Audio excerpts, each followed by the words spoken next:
This is the Horse Radio Network. This is episode 25 of the Stable Scoop Radio Show on the Horse Radio Network, Arabian Nights and Creepy Headless Donkeys. We thank our sponsor, Site Logic Marketing. Join their webmanship clinic and learn how to effectively market your horse business online. Visit them at webmanshipclinic.com.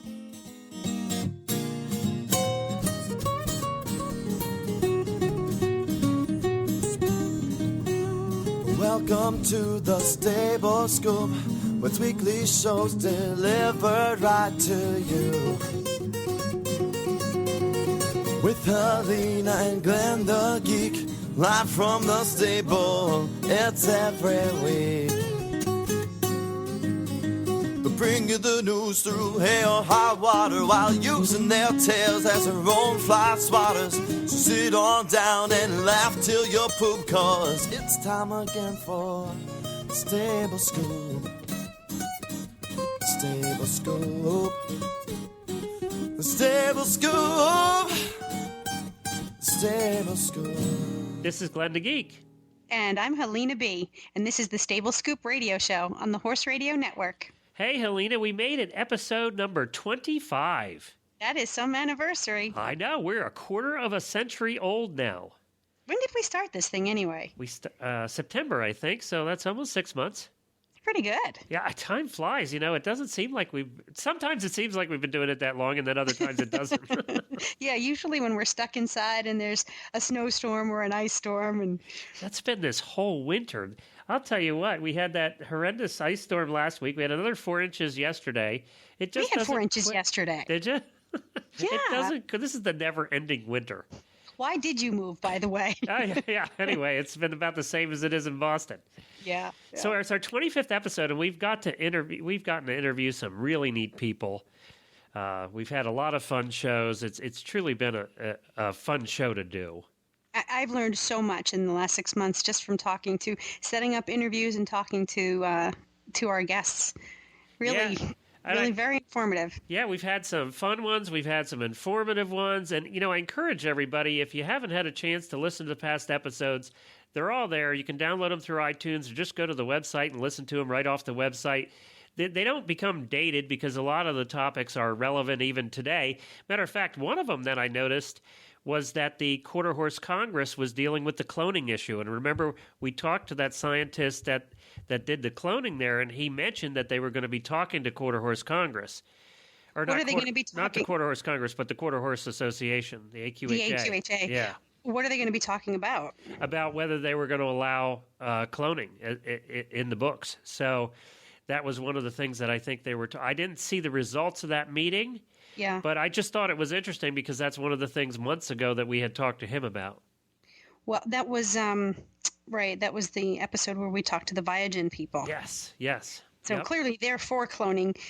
When is that meeting taking place? Do you know? I'd have to look it up again, but I think it might have already happened. Okay. I'll take a look for next week's episode and see if I can get some updates on that.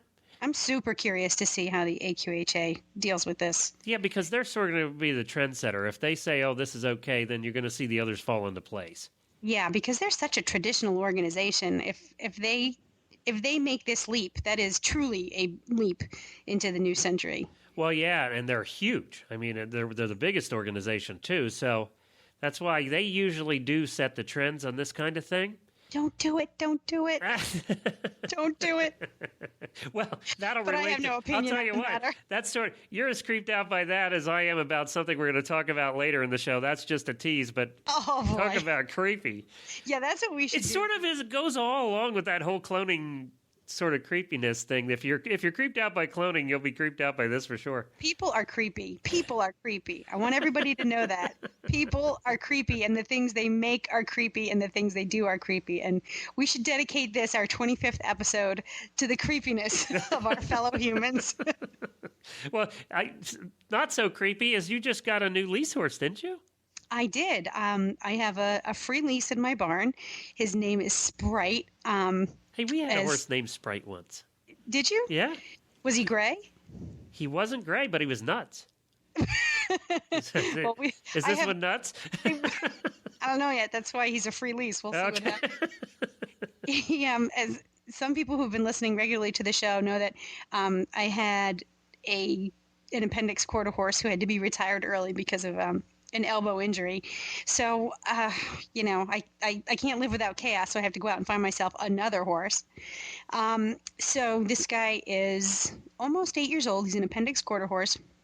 He is gray. He stands 15.3 hands, and his name is Sprite. He is so gosh darn cute. He better work out for me because, he's been in my barn for 4 days and I'm already attached to him.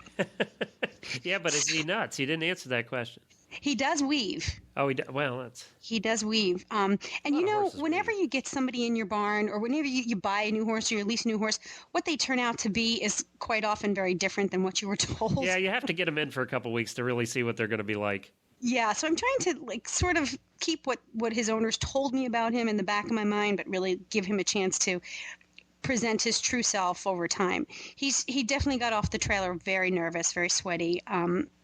And he was also in a trial home for the last 30 days where he didn't get turnout.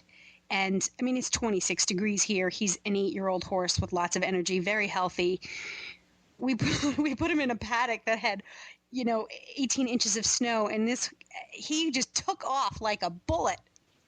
He was bucking and farting and having a great time, and that snow didn't seem to slow him down one single bit. Well, you didn't have to worry about him falling on his butt. It'd be a nice soft landing. Oh no, he's so athletic. He was up and down 100 times. And once he got that out of his system, he seemed to settle quite a bit. We'll have to keep an eye on the As long as weaving. he doesn't do that when you ride him. I mean, that's going to Exactly. Apparently, he's very quiet under saddle. So I'm going to give him a few months really to let his true personality come out. But so far, it's looking really good. I'm very excited, but cautiously optimistic. Well, cool. Yeah. And he's Cool. got Well, good great luck with feet. him. He's barefoot. Oh, good. Yeah, that's always cheaper. Well, I had Zeke had front shoes on for a while, and then once I started hunting him, we had to put shoes all around, and that was really expensive. And once I had to retire him, I decided to try a barefoot trimmer because I figured, well, what do I have to What the lose? heck? Yeah. And oh my gosh, the difference in Zeke's feet is absolutely amazing. So, I think I might be a convert. I think I might be a real barefoot fan. So the fact that this guy came in without shoes on was very exciting. So now you said he's an appendix? He's an appendix, yep, quarter horse thoroughbred. Okay, cool. Yeah. So, Well, hopefully you got the best of both there. that's what I'm shooting for. I'm a big fan of mongrels and mutts and other species, dogs in particular. So I like a mix. You kind of get the best of both breeds, but you don't get all the problems that you have with purebred breed. Some of the best dogs we've had at the farms over the years have been mutts. They've been the best farm dogs ever. Ever. Yeah. Ever. Yeah. I mean, shelter dogs, shelter cats, mutts, mongrels. Oh, my greyhound just perked up and stuck her tongue out at me. So. She actually took a spill the other day. We have this 12-year-old greyhound who likes to run around and be a nut just like she was 2. And 12's pretty old for a greyhound, and she's got, she's had her share of bumps and bruises over the years. And she just was running through the house the other day and tore a muscle in her back end and was having trouble getting up and down. But yesterday she still wanted to play. It didn't matter, Greyhounds are greyhounds. Now, will you give her like a hot water bottle or a heating pad or something? She doesn't go for that kind of stuff. She really is just leave me alone. So. Oh, now see, I have a very different opinion of your dog. She's very much a princess. Yeah, but she doesn't like to be fussed with either. Well, that's true. She doesn't like to be fussed with. So it's just like, and it's getting better. I think she just pulled a muscle. Anyway, one of these days, we keep telling her she's 12 and she needs to slow down, but she's not buying that. No, at good, all. good. All right. Well, on today's show, other than us just sitting around and chatting, we're doing a new segment called Wierd Horse News that we'll do occasionally on the show, and I think we have something that's truly weird for you today. Yeah. And then, are we going to put this video up on the show notes? Yeah, I'm going to put the video up. Okay, I'll put them both up. Good. And then our guest today is by the name of Arden Tilghman, And she is the barn manager for Arabian Nights in Orlando, Florida. And Arabian Nights is one of the biggest horse-related dinner theaters in the country. Yeah, it's very popular. Many people who go to Orlando to Disney World end up going one night to Arabian Nights. My wife and I have been there 6 times. It's funny, I was reading the reviews on it today on the internet, and, reviews on the internet, you sort of have to take it or leave it because most of them they can write anything. Yeah, and there were a ton of them that just loved it, and then there were a ton of them that flamed it, just hated it. So it's like anything else. You have to throw out both extremes and look at the middle. Yeah, okay. I personally loved it. You may go and hate it. I don't know. My wife and I love this show. We're performers, we're actors, so we appreciate what goes into the show. Yet some people were complaining about the food. The food isn't the best. It's banquet food. It's not. Right. You're not getting gourmet food at a stadium where there's 1,200 people sitting and eating. Right. It's just going to be banquet food. So I guess maybe when we go to these things, we go in with lower expectations than a lot of people. Well, no, wait a minute. Let's listen to the interview first, and then I want to talk about what you liked about it, and then what you saw online about what people didn't like, and then let's listen to the interview first. All right, sounds good. All right, you want to get to our new segment? Okay. Don't you think it's weird?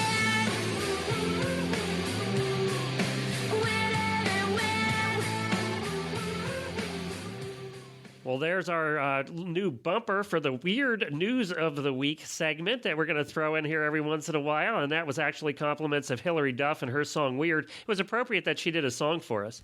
Yeah, I love it. I love it. Anyway, the one thing I wanted to ask you about it, this isn't so weird. The next one's going to be weird.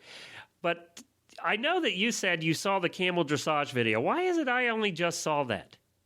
Because I've been hiding in a hole, maybe? Well, you know what? I get a lot of stuff, especially for Tack of the Day. I get a lot of stuff sent to me with, this would be great for Tack of the Day. So I think it just came across my desk a little earlier than yours. Well, I thought it was fascinating. The fact that camel was doing side passes and cantering and flying lead changes. Flying lead changes, man. I know. It's a camel. So, well, no, you know what? So what? It's a camel. Yeah, but they don't. When you normally see camels, they don't look real graceful. Well, when do you normally see camels? Hiking movies and TV in the clips? movies. That's right, hiking through the desert. Well, it's just like anything. You're getting a little soundbite. They're showing you what they think you think a camel should look like. All right. Well, does that mean you're going to be getting one for your next dressage test? Possibly. Hey, I'm still thinking about hunting a donkey or a mule. So I know there's hunting mules. I do know that. Yeah, well, I believe in great potential of all kinds of animals. Well, this one did have. Let me tell you, it could compete in any dressage show. Yeah, and he did it with the. There was an Arab that he was. Yes, he was with a horse doing it at the same time. It was interesting. It was fun. We'll put the video. If you haven't seen it, I know there's 300,000 people have seen it on YouTube. So if you're one of the few that haven't seen it, we'll put it in our show notes at stablescoop.com for episode number 25. All right. Now, you want to go over the weird news? This is from up your way, actually. Yeah, figures. Yet another reason why I should move down south. Okay, we have let's see, how do I put this? We should mention it's from Erin Ryder. We actually got this from Erin Ryder over at thehorse.com. Yeah. She had highlighted this, and she actually has a weird news blog section. So, yeah, what did you call it? From the files of, gee, I wish I had a weird news blog? Yeah. Okay. Well, actually, this came out of Wired magazine, which covers all things geeky and technology-oriented.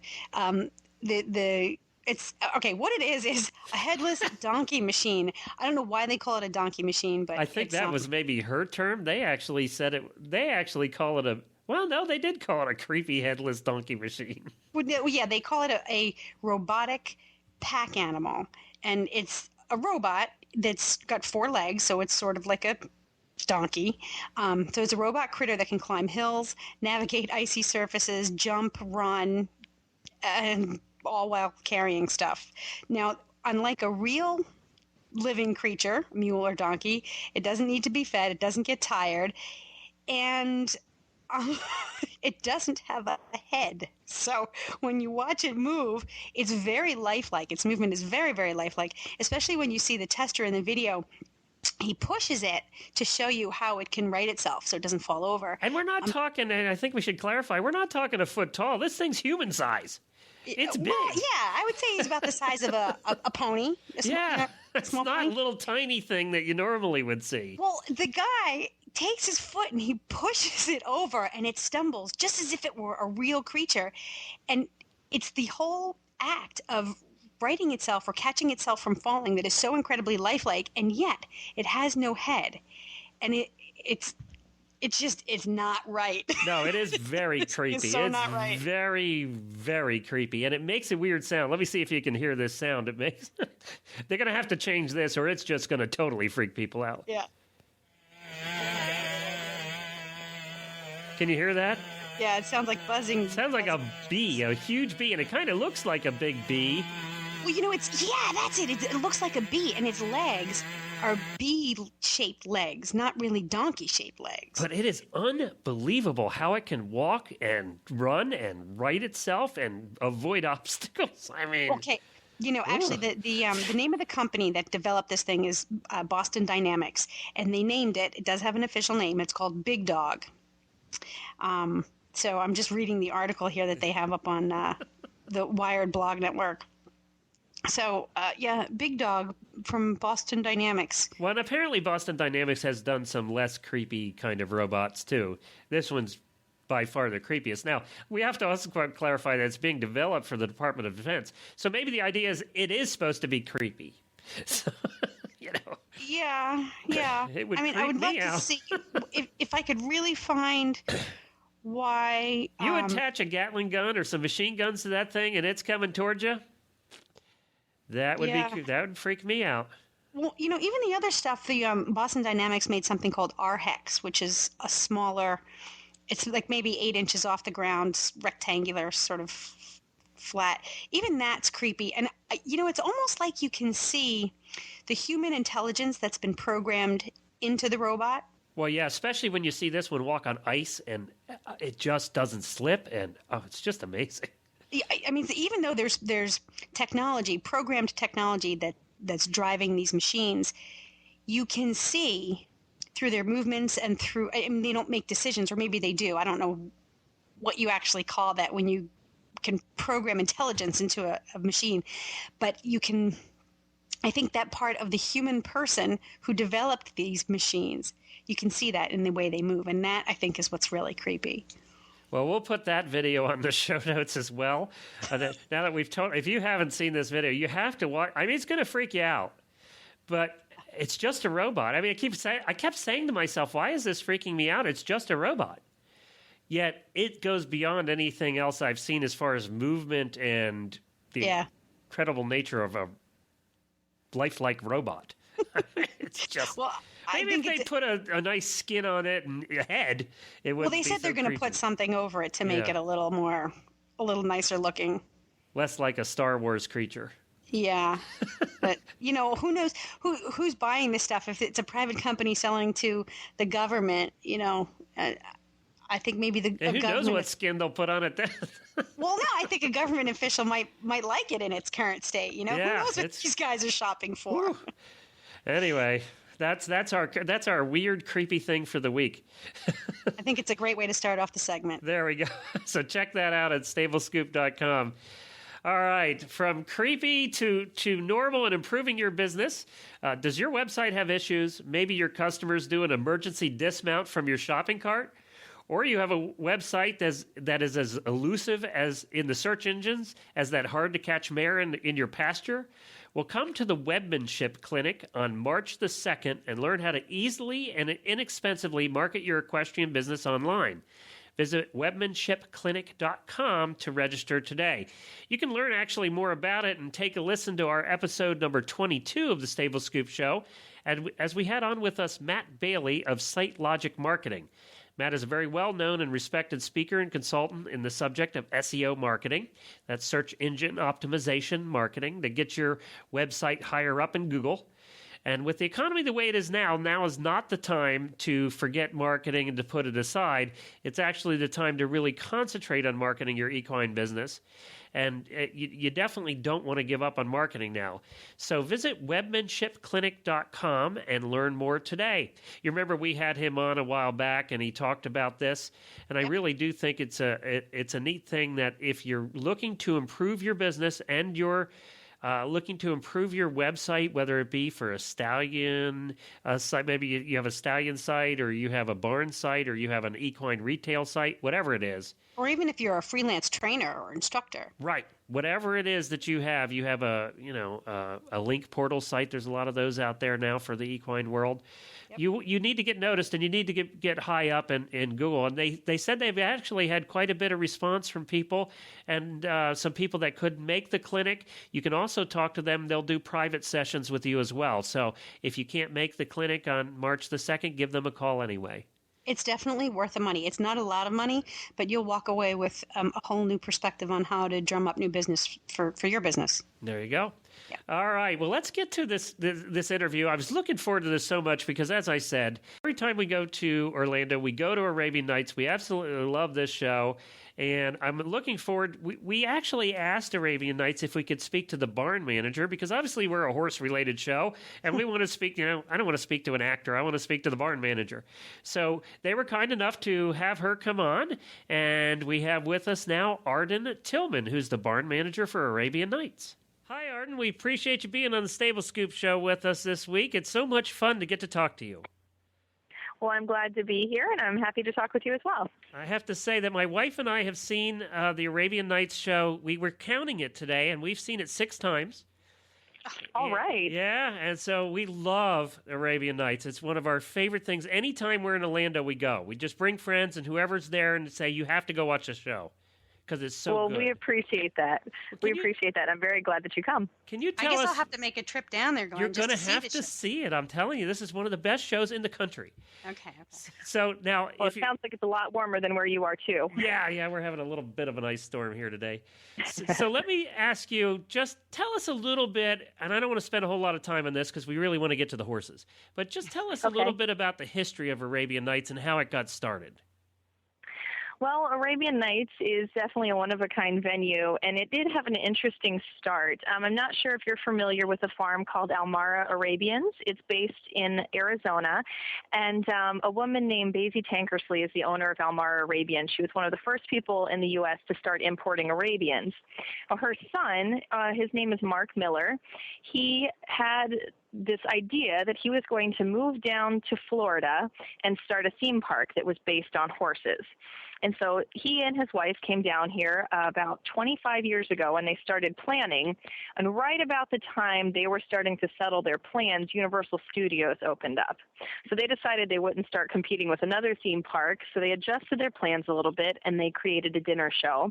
So we've been in operation now for almost 22 years, and the show developed as it has. We've had a lot of interesting people and a lot of great horsemen come through, as well as a lot of great entertainers. And we've developed, that was our essential beginning, and we've just developed from there on to what we're today. Well, I'll tell you what, it is fantastic. It's one of the coolest things. How did you start there? Well, I was born and raised in Orlando, Florida, and I was a horseback rider. I started riding about 20 years ago. And as a lot of kids do when they're coming through high school. Once you graduate, you go on to college and maybe you join an equestrian team, or sometimes, you just kind of fall off. College is very demanding, and it's hard to balance out college life and still maintain a career riding, because after you're 18, you can go professional. There's a couple different directions, but it changes pretty much. And so I wasn't going to go professional with my horse career as far as horse showing and competing in the Arabian circuit. I grew up on Arabian horses, and I hadn't been riding for about a year after I graduated high school. I was focusing on college, and I was working as well. And I got to the point where I couldn't take not riding anymore, but I wasn't sure what I could do. And I figured I've certainly spent a good portion of my life learning horses, so there must be something I can do to make a living as well as enjoy the horses. And I was from the Orlando area, and I had seen the show when I was younger. My pony club came here for one of our annual banquets, and just kind of on a whim, I got a hold of the person who was the head trainer at the time, and she gave me an audition and offered me a position. And so that's how I came here. I was hired originally as a performer, which is interesting because most girls who grow up riding horses are far from performers, but that's the way most of us come here as horseback riders, and we learn to perform here. We're also a training facility. And so it was a little over 5 years ago that I was given my first job here. What was the audition like? What did that consist of? It was actually very basic, and still the auditions that we hold today are very casual. They're comfortable. We're very familiar with our horses and all the disciplines they're trained in. So when someone comes to audition with us, it's very casual, very friendly. We just put them on some of our horses that we know they're well trained and will be safe and not necessarily easy to get through the audition, but the well-trained horses, we can evaluate someone's riding ability. We have a lot of different disciplines here and a lot of people with a lot of different backgrounds. So we have people from all walks of life come to audition. And when they come, we'll go over what the job would entail that they're auditioning for. And then we put them on one of our horses and just ask them to put them through their paces just to get an idea for what their level of riding is and where they might fit into the show. And then, of course, ask them a couple questions about why they would want to work here and where they see themselves fitting in, and very comfortable and relaxed the whole time. We have a good time with our auditions, but it's basically a riding audition to see someone's riding level. And again, like I said, we are a training facility. We're not just a performance venue. We also train, and so we take people of all different riding backgrounds and comfort levels, just depending on what the show needs at the time. All right, Glenn, that's it. It was nice working with you. I'm going down to Orlando. I'm telling you what, it's Put me on the audition list, please. I know. This has to be like a dream job for you. It really is. It's a wonderful job. When I was growing up, I had a hunter jumper and dressage background, and so a lot of girls competing. It's a common field. It's a big field. But when I came to Arabian Nights, there's the opportunity to learn trick riding, bareback riding, which is something different than what I actually thought it was when I started. Most people think of bareback as riding their horse without a saddle. There's actually an artistic style of riding called bareback. And it's the one where we use the larger draft horses, and you stand on the horse while they're going around and perform your tricks. We have acrobats here that do backflips on the horses. I was taught to do some of the bareback riding, definitely not the acrobatic part. I never got that far. But we have trick riding, we have bareback riding, we have liberty, which is where the horse is at liberty and you learn how to do it. It's like a dance. That's how we describe it, with the horse without any equipment on the horse. And you're still giving them commands and working very closely with them. We have Gorocha, which is the Spanish cowboys, so to say. We have reining horses here, and we have a very strong base riding and dressage all the way up through high school level. So it really was a dream come true, because there's the wonderful opportunity to be paid to learn many different disciplines with many different horses. It's really a wonderful time. The show is always changing. There's always the opportunity to learn something. So you're never, ever bored at this job. Well, actually, Arabian Nights is the first place I ever saw Tommy Turvey. He was there years ago, and he was the first time I ever saw him. He was performing there. I don't know if he had come in for just, a short stint or was there for a period of time. I'm not sure, but... Yeah, Tommy Turvey, he was here for a period of time, I think a couple years actually, and he was, of course, a horseman before he came here and an entertainer, but just like so many of us, this is a perfect venue to really develop your skills and learn different styles of riding and practice. He has his routine. I don't know if you've ever seen his comedy routine. Oh, it's very funny. He worked on that and developed that here as well. We just have so many different people, so many different backgrounds that it's a wonderful training facility. And then we get the chance to dress up and practice it every night. See, that's the thing. You guys get to actually do it every night, which is a huge difference from any other kind of venue. Yes. So now, do you have mostly? Now, it's called Arabian Nights, but I know that you have a bunch of different breeds of horses there. We do. We have about 12 different breeds represented. Right now in our stables, we have 59 horses. About 40 of those are Arabians. We have a pretty diverse group of horses after that. We have a Belgian paint cross. We have some Percherons.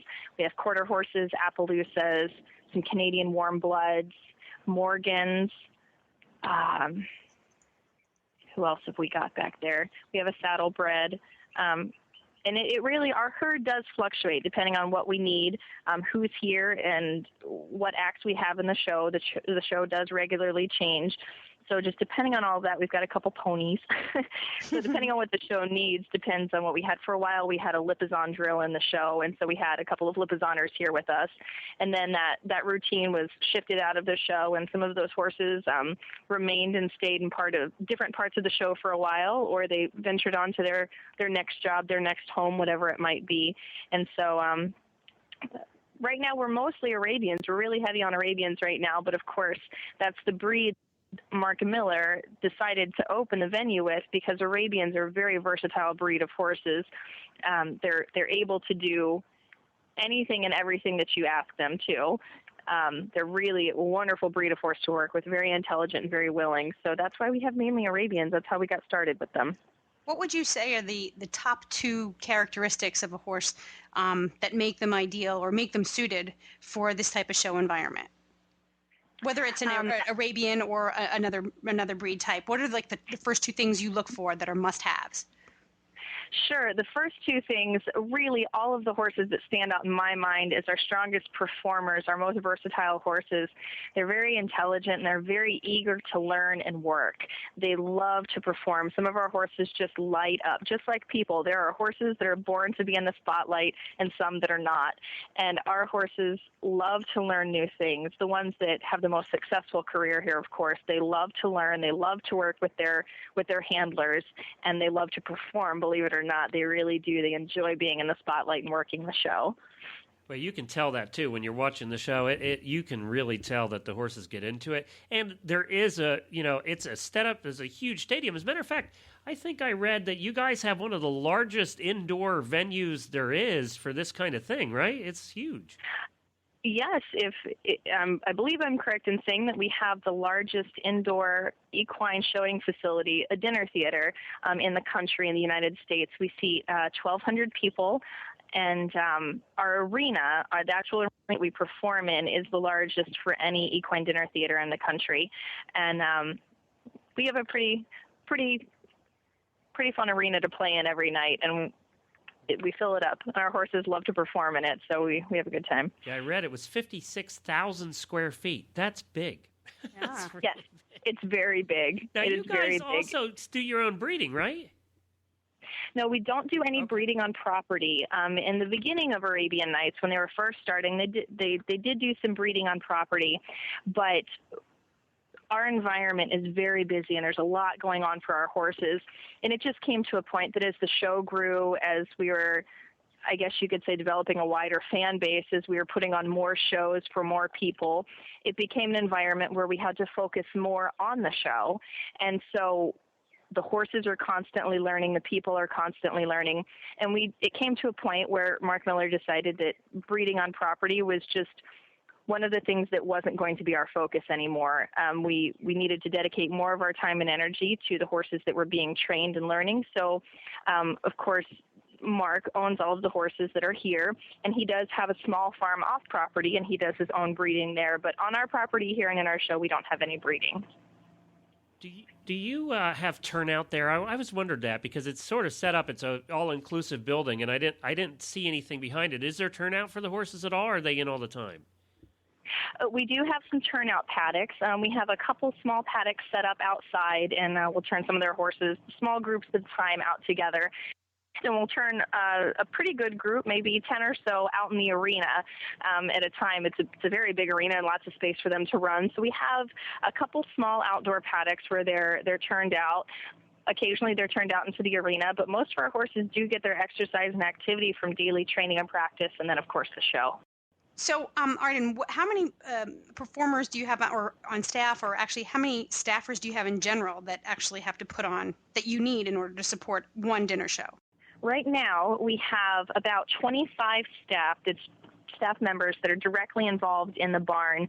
We have a couple gentlemen who come in the mornings, and they do the morning feeding, and they do the morning, the stall cleaning, and just kind of making sure everybody's there, getting the day started.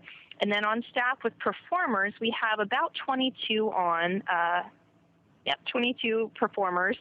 And the performers are very intimately involved in the care of the horses as well. When you're hired here as a performer, it's not just a performer, it's also to take care of the horses. We take on a large portion of that work ourselves because it's important. We know the horses better than anybody else, so who better to take care of them? Right. So all of the performers, in addition to performing their various roles in the show at night, also play different roles backstage in the stables, different aspects of caring for the horses. We have two gentlemen that are farriers. They don't practice that full time, but of course they help us with shoeing. Occasionally a horse throws a shoe, they're there. All of the performers help with the feeding and daily care of the horses.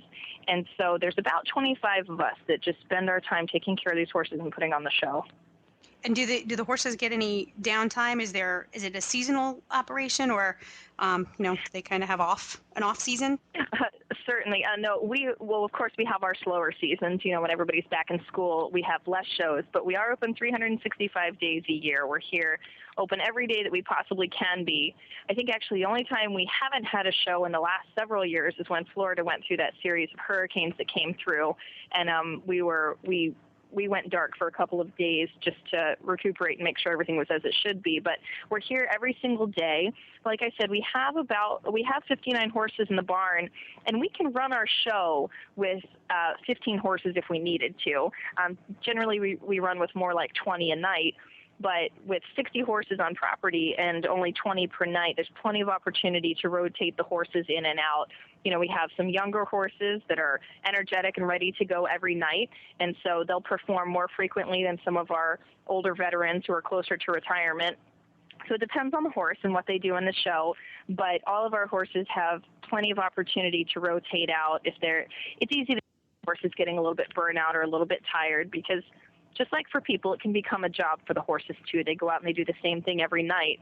And so if they're getting a little tired or they need a little rest, of course, we have plenty of opportunity to schedule that in for them. And for the most part, the horses are on a pretty steady rotation where they have a night or two off a week. So now, do you still work with the training? I know you're the barn manager there. What does your job entail? Are you basically over all of the people who take care of the horses? You over the whole care of the horses and training, or a little bit of everything? A little bit of everything, yes. I would certainly say yes to that, but it's definitely not something I do on my own. Like I said, everybody plays a very intricate role, and I have wonderful, wonderful performers and employees that care very much about our horses and have an extensive knowledge, and they help in every aspect as well. But I do a little bit of everything, I guess you could say. I do still perform in the show. That's not my main focus, but having been here for 5 years, I am able to perform the majority of the show, and so if there's an injury or an accident on a person's part, I'm able to step in and take a performance role. Even if we're just low, shorthanded one night, I'll step in. Can you do multiple different roles? Having seen the show here, so can you do multiple different roles, or do you all stick with the same roles, or do you practice different roles as well? We all practice different roles, and again, like I said, as we come and as any employee comes and trains and learns the different disciplines, the more they're able to do in the show. Okay. And so on a nightly basis, depending on who's scheduled and which performers are working each night, would depend on, who's here and knows this part and is trained in. We try and balance the show out amongst our performers so everybody has a pretty even night as far as number of acts and what they're doing. And it just depends on who's here for the night. But the ultimate goal, theoretically, is for everybody to be able to do everything in the show. Sometime for each individual, that could take 10 years for them to accomplish that goal, or depending on their riding background, they might be able to do that within 2 or 3 years. So everybody is trained to do as many roles as they possibly can, as their skill and ability allows them to do.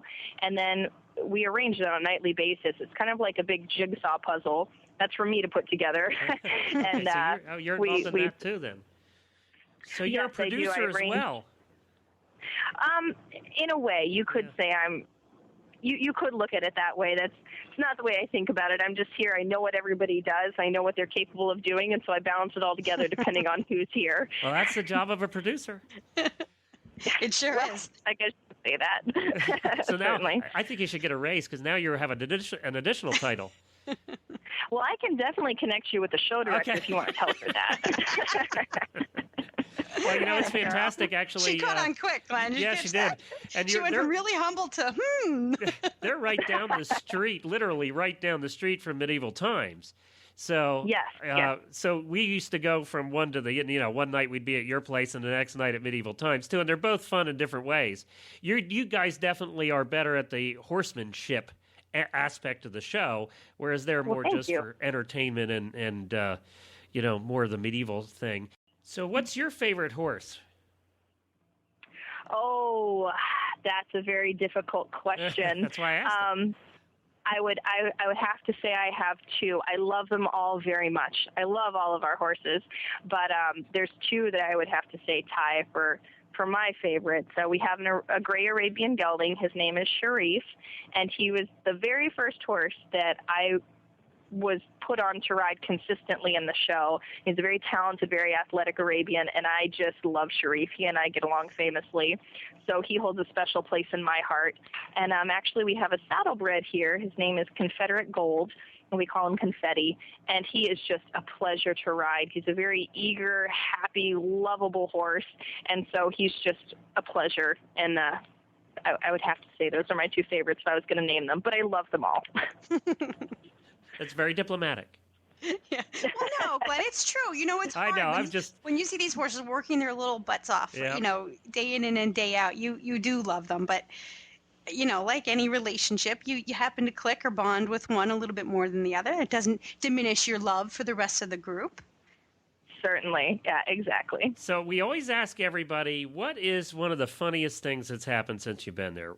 Just the thing that stands out in your mind, like, oh my gosh, I can't believe that happened, or it was just one of those things that totally stood out during a show or back, after a show. Oh, well, those moments always happen for us during the show.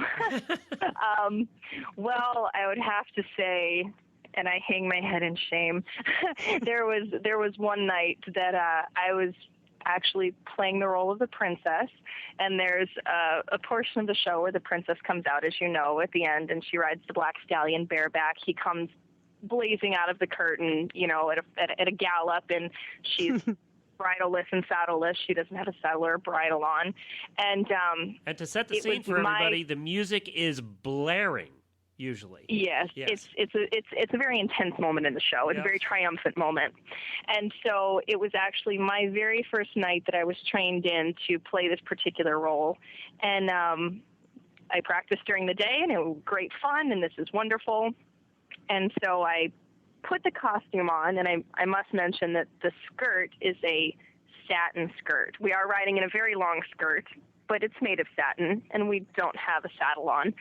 And as I was mounting up onto my horse, bareback, of course, in a satin skirt, one of the other girls who is also capable of playing that role said, "Hey, you took him out and lunged him today, right?"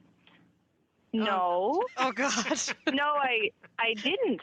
Oh, yeah, you have to do that every time you ride him in the show. Oh, well, uh-oh. So we go blazing out the curtain, bucking and jumping, and I go flying. Oh, no. So you were the one I saw that night. Very well have been. Long black hair, blue dress, yeah. Yeah. So my valiant prince, he came out, of course, and helped me back onto my noble steed, and we carried on. But it was my crowning moment, I must say, for embarrassing things to happen to me in the show. Yeah, that's not really what you want to happen in that particular scene. Although it makes good dinner theater. Yeah, it makes good dinner theater, yeah. That's the thing about live theater. You never know what's going to happen, and the show must go on. You're in for interesting I can't agree with you more. I owned an acting company for 10 years, and it was always a joy to see the different things that happen every night. And you guys do the same show every night, but it's not the same every night.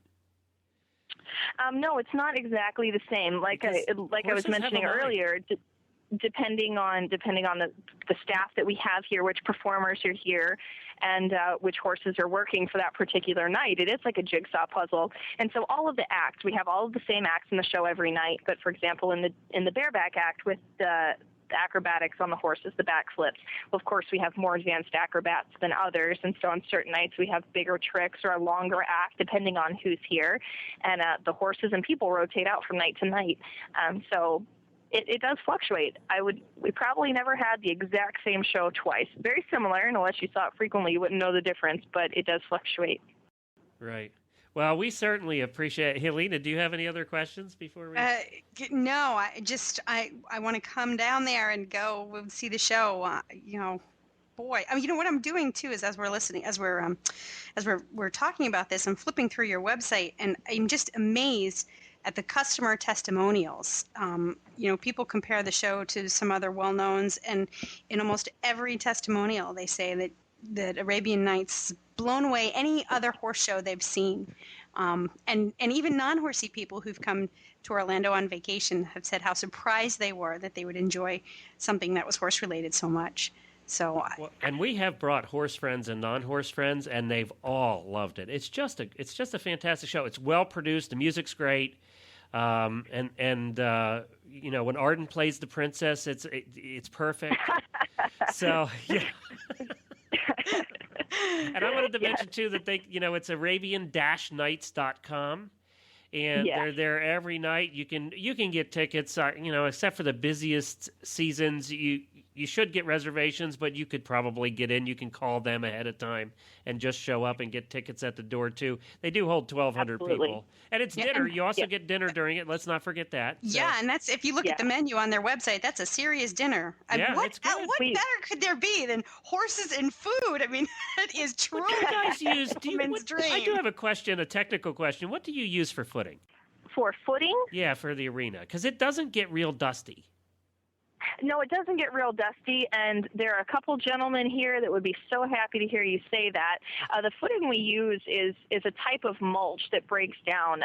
Our arena was set 22 years ago, and essentially there's not a bottom to our arena. It has a natural filtration system, and so we use a mulch-type footing on the top, and it breaks down, and as it breaks down, and of course we drag the arena and take care of it. As it breaks down, the finer stuff sifts to the bottom, and it follows natural filtration system. But it does take a lot of work.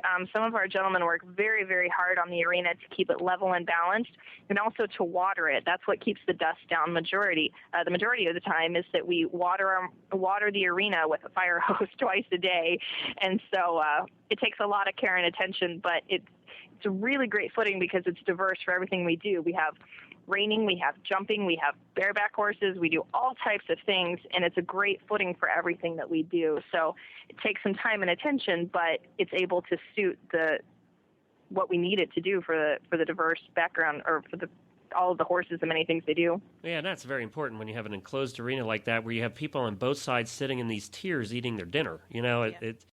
I'm so thrilled we got to speak to you today and learn a little bit more about what goes on backstage. I did want to mention, too, do you guys still do the backstage tours? We do. Every single show we have a VIP tour offered. I think it's an additional amount, $15 or $17 or so. $15 if I remember right, yeah. Yeah, I believe so. And you're able to you go in a little bit early. You go into the arena ahead of everybody else, and we have some horses set out that everybody comes in, and you can meet some of our horses and pet them. You get to sit on one of the big draft horses. And we also have the stables open at that point. So you walk back and just freely view and tour the stables. The performers are out there and greeting everybody as they come in and introducing some of the horses and just explaining more about what we do and how things operate backstage. Well, I'll meet you there tomorrow night, Helena. What do you say? I'll be there. Okay, good. Well, come on out, and I'll be waiting for you. All right, Arden. I'll tell you what, if we Arden. ever come down there, we're going to look you up. Well, please do, and I can't wait to meet you face to face and for you to come see the changes we have in the show. I know we think it's been about 4 years since we've been there, so there's lots of new stuff we have to go see, and we do appreciate you being on. And we'll have you back again sometime, I'm sure. And good luck with the rest of this year. Well, thank you so much. And it was great talking. All right. Bye, Take care, Arden. EasySignsOnline.com is pleased to announce a new line of signs that's now available on their website. In addition to their farm signs, stable signs, stall plates, and all the other choices you have, they now carry pet memorial markers. They're a long-lasting, maintenance-free outdoor sign, which is a great way to remember that special horse, dog, or cat. With many different shapes, sizes, and colors available, you can attach them to the barn, the fence, or even a post in the ground. Easy Signs Online will put your favorite picture of your pet right on the marker, or you can use a stock graphic. Most importantly, they're affordable. Ranging from only $49 to $69, it's a great way to remember that special animal in your life. So do remember that special friend today with an affordable pet memorial marker from EasySignsOnline.com. You may order online or call them at 1-800-640-8180. That's 1-800-640-8180. And until February 15th, for orders over $100, you get 20% off and free shipping. So give them a call today. I wanted to mention here that we do have a couple of other shows now on the Horse Radio Network. The 2010 radio show, the one that's all about WAG. This week we went into a little bit about the history of WAG and the test events that are coming up this year. Spoke about those and all of the things that are going to be leading up to the World Equestrian Games. What's a test event? They're doing some national events this year at the horse park that they're calling test events. They're actually the national events for that particular discipline. But they're doing them at the horse park this year so that they can test things out, make sure that the volunteers are trained and that the systems work and that everything's ready. So they're doing a bunch of different disciplines this year in addition to their regular schedule of shows at the horse park. So that's on the 2010 show at 2010radioshow.com. And then the eventing radio show this week, we actually had Richard Jeffrey, who is the show jumping course designer for Rolex. And I thought at first, well, how interesting is it going to be talking to the course designer? He was fascinating. He is fascinating. For a number of years, he designed the show jumping course up here at the Fidelity Investments Jumper Classic. Oh, yeah, and up in Boston there. Up in Boston, yeah. And he participated in the press conferences before the event, and he always was such a wealth of information. You'd think, well, what is the course designer going to have to talk about? Right. But wow, he's probably one of the most interesting characters on the panel there. Yeah, he is, and it was an interesting interview. He talked about he's got some new challenges because they got a new stadium and new footing this year. So he has some challenges coming up. And then he also spoke a little bit about he's also the course designer for the eventing course at the World Equestrian Games. So he spoke about that, and he's working with the person who's the course designer for the show jumping at the World Equestrian Games. And Wait a minute, back up a second. Yep. He's the course designer for the eventing show jumping portion, okay. Right, at the World Equestrian Games. But he's also working with the person who's going to do the show jumping at the World Equestrian Games as well. Okay. So they're working together, and they're designing all of their jumps from scratch. So they're really trying to mimic the local area here in Lexington and Kentucky with the jumps that they're designing and having built. So it's really going to be fascinating, I think, to see what they come up with. It's going to be a truly unique course and unique jumps for the show jumping in both show jumping and eventing for the World Equestrian Games, and he speaks to that as well. Now, you said something about they have new footing. Yes. There.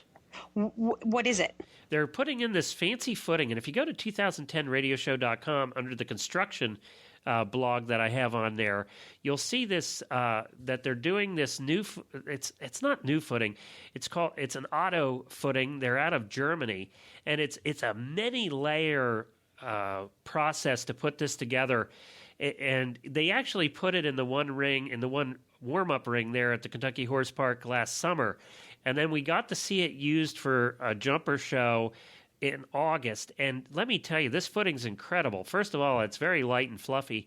Is it sand-based or is it sand and then this synthetic fiber mix, but underneath that's bases of stones and then this corrugated material that allows the water to run off. It's a layer upon layer kind of thing. Okay, cool. And there's a video actually on the 2010 radio show site about how they do it. And a lot of it's done by hand. They actually mix it. They mix this material by hand, and they put it in by hand. It's a very time-consuming process, but he absolutely loves this footing. He said as far as footings go around the world, what they're putting in Kentucky is 100%. It's 10 out of 10. Richard said this. Yeah, and you know what I noticed when we were there watching a jumper show there that they were using this ring for is that it poured. We had a deluge of a downpour like you get in Kentucky in the summer sometimes, thunderstorm. An hour later, they were riding on it. It didn't even look like it rained. There were there was nothing. Wow. It looked like it had been dry for a week.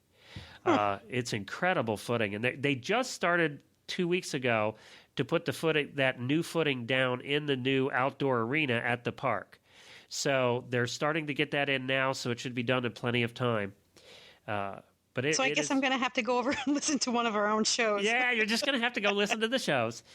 So that's at eventingradio.com. You can hear the interview with Richard, and we're really concentrating on Rolex leading up to Rolex, and then after Rolex, we'll start focusing on some of the other big events coming down the pike.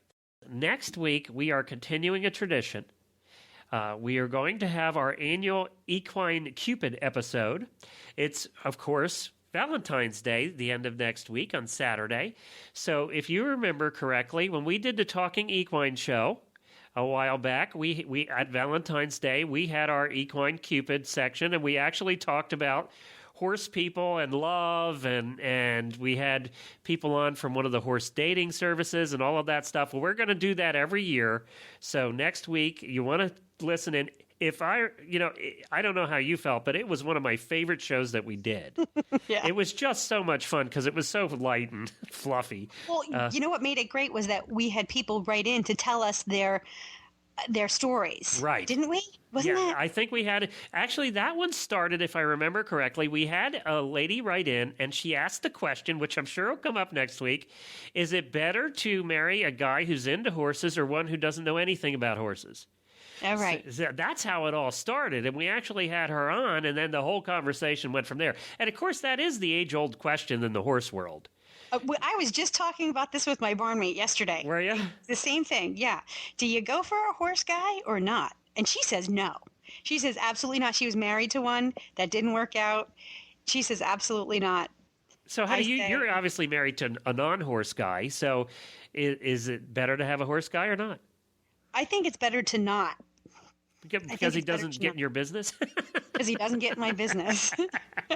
I would like for him to be marginally involved, like I'd love to have a husband horse. He gets on, he comes out, goes for a hack, can maybe throw some hay or muck a stall if I'm down with the flu. But I don't want him getting all up in my kitchen, looking for a trailer and taking his horse to shows. And no, I don't want that. It's funny because I was a non-horse husband when we got married, and then I got converted into one because we had a big boarding stable, and I had no choice. But then I ended up becoming a horse person and owning driving horses and draft horses and the like. So that was a little bit different than what your wife did. Yeah, she was an eventer. Right. So, and she trained and she taught lessons and worked with the pony club and things. So I was doing something that was a little bit different in the driving aspect of it. We used to belong to the Lancaster Driving Club, which was a whole lot of fun. Every Sunday, they would have a drive. They don't do this anymore. Every Sunday, they would have a drive around Lancaster County, Pennsylvania, which is Amish country. It's beautiful country.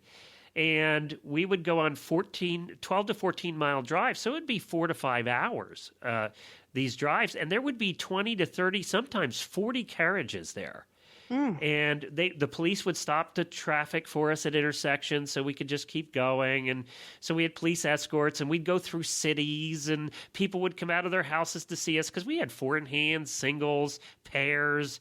And, one of the coolest things about these drives we did every weekend, it was led by this guy. He was an older gentleman who had this wagon that had a calliope in it, and it was pulled by 6 little miniature horses.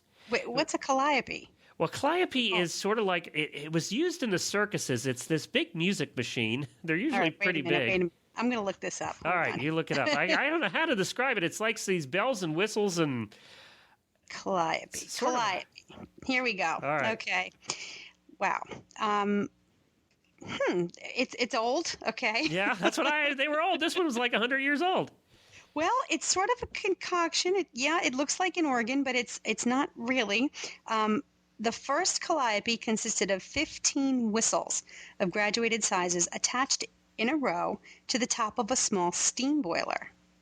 And then it says that a long cylinder with pins of different shapes driven into it ran the length of the boiler.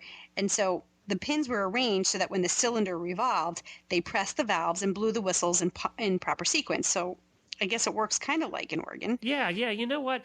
This one I think was run by was gas, if I remember right. It was a gas engine.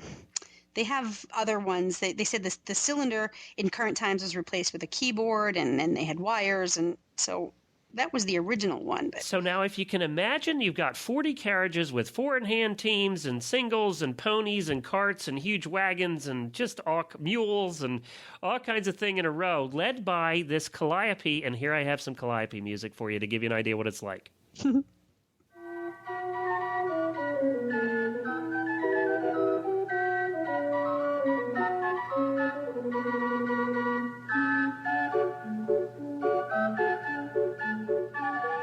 you can see it's like circus music. Doesn't that remind you of the circus? Yeah. So that's what calliope music is. That's fabulous. Yeah, so that was So what you were there moving along the streets with this thing leading the way? Yes, and then everybody would come out of their houses and they'd all watch and the kids would wave, and so it was a lot of fun. I mean, we did this in the middle of Philadelphia.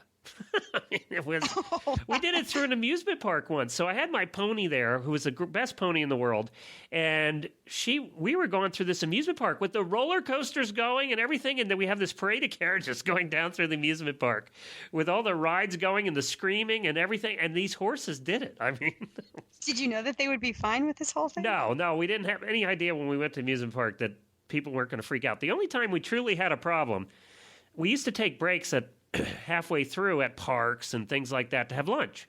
Mm-hmm. So you all packed your lunch in your wicker baskets and the whole thing. So we were at this park in Lidditz, Pennsylvania. And beautiful park right in the middle of town. And Lidditz was one of the towns that they look forward to us coming every year. It was sort of like a parade. And so we didn't realize that. So now you've got about 40 rigs all just sitting there. You know, you're holding on to your horses or you're eating your lunch. And all of a sudden, this train engine comes up. The tracks are right beside the park. And he hits his brakes, and you know how they squeak sometime? God. Yeah. It sent about 20 of these horse rigs just flying. Oh, God. I mean, they just took off. It scared the crap out of them, and they just took off. My pony reared straight up. It was amazing. It just caught us all off guard because this thing came out of nowhere. And the most scary thing that happened that time, there was a pair of horses that took off and just missed running over a little 7-year-old who was sitting there in the grass by about a foot. Oh, my God. Right in front of us. It just missed her by about a foot. It would have killed her. Oh, she must be destined to do great things. I know. That was the scariest thing that ever happened in all the years we did those drives. And the horses took off. And, of course, we were sitting outside. Many of them were sitting outside the carriages. So you were either holding on to your horses or, whatever. But, a lot of them, the drivers weren't even in the carriage. So it was a mess. That was a mess. Oh. But we used to have a lot of fun. There's a personal story about my old days. Well, see, this is what sitting around and talking about the scoop is. I know. These are the kinds of conversations we have in the feed room over a cup of coffee while the horses are munching on their hay. I remember that time that the train pulled up, the engine pulled up, and scared the bahooey out of my pony. All right. Well, let's. I think we should probably wrap up the show now. All right. So next week, don't forget, we're going to have the equine Cupid episode. Look forward to that. That'll be a lot of fun. It's our Valentine's salute. And if you send an email, we would love to hear your stories. If you have a story about how horses either brought you together with someone special or perhaps split you apart, send us an email at geeks@horseradionetwork.com, and we might be able to use it and talk about it on the air. Or just go to our website at stablescoop.com and go to the Contact Us section. You can give us a call or send us an email right through there, too. Yeah, let's hear it. Either way. So we look forward to that. That'll be a fun week next week. And our show notes can be found with all the links to today and the videos from today at stablescoop.com at episode 25. we're looking forward to you watching the creepy video from the Weird News segment to this week. And I think it's appropriate that we go out with some calliope music today. So here we go, Helena. We're going to head out today, and we'll see you next week on... We will be back with The Scoop.